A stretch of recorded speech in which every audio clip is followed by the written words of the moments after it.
In this video, I'm going to give you some tips on how you can improve at playing the guitar.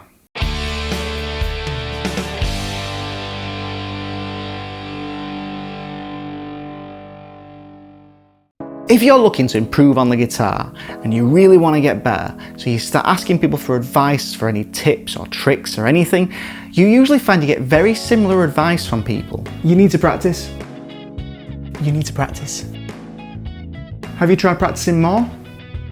You just need to practice. Can you not see that I'm practicing right now?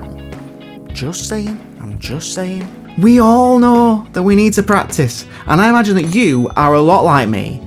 And you do practice, quite a lot. You need to practice. I am practicing. So I thought in this video I'd give you 5 tips to help you improve, things that you might not have thought of before, without just saying, you need to practice.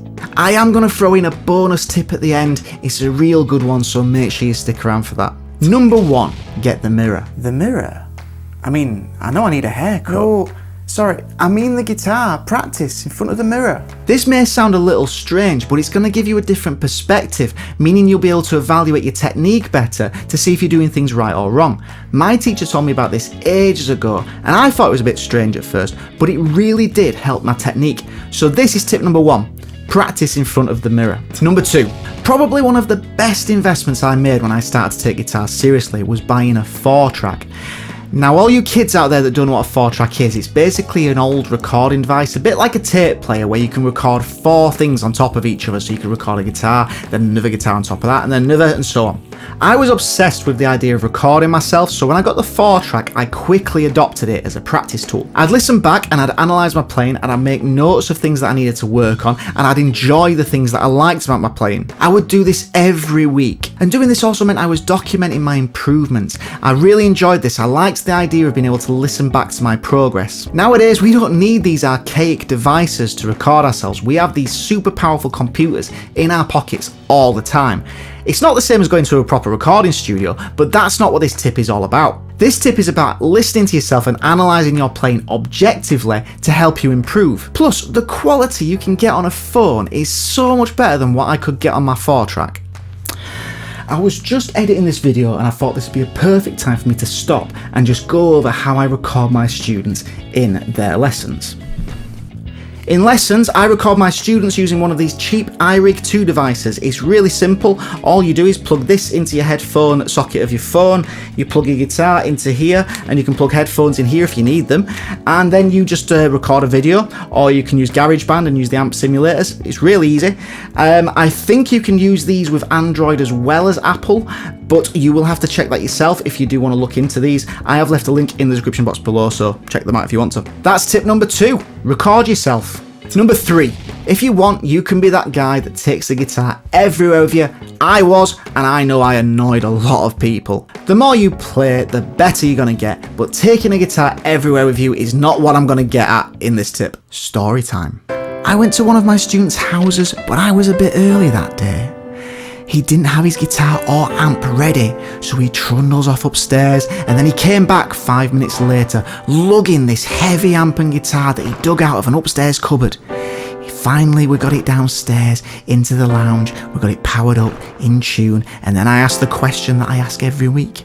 Have you practiced? And he said, no, I haven't practiced. This got me thinking, why did I always find it easy to pick up the guitar and practice? And it all comes down to this.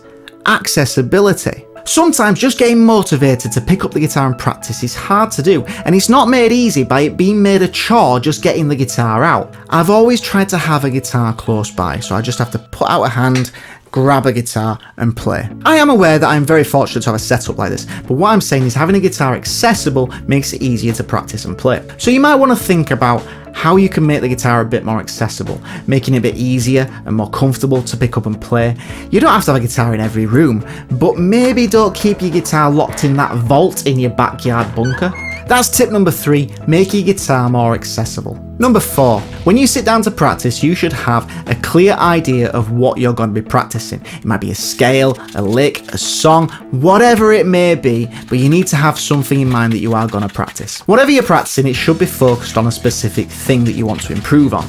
The problem that I have is that when I pick up the guitar to practice, sometimes I'll just start playing and I'll just noodle around. Noodling is important and it is fun, so if you like noodling, go ahead and noodle, but it's not the same as focused practice. So the advice here is to think about and plan what you're going to practice before you sit down to practice, and use a timer. Have a bit of a routine or a schedule to your practice. Then instead of picking up your guitar and just noodling for 2 hours, you could set your timer, do your practicing for 5, 10, 15, 20 minutes, half an hour, whatever it may be, and then for the rest of the time, then you do your noodling. Soon enough, all the things you've been working on in your focused practicing are going to be getting implemented into your noodling anyway. And you know what that makes you?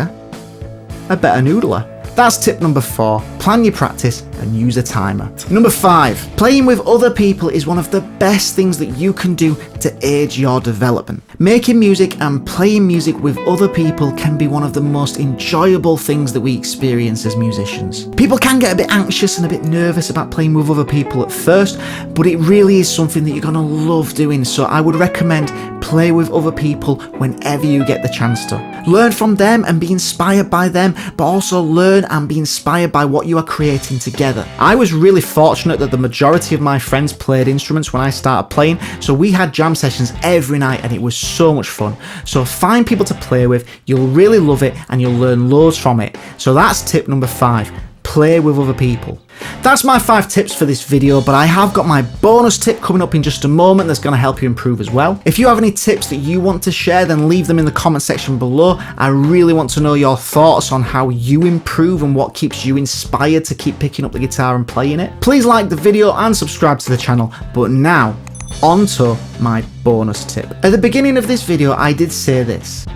So I thought in this video I'd give you 5 tips to help you improve things that you might not have thought of before without just saying, you need to practice. The bonus tip is, you need to practice. Some people will sit at their computer, searching the depths of YouTube, trying to find the answer to the question, how to get good at guitar without actually picking up their guitar.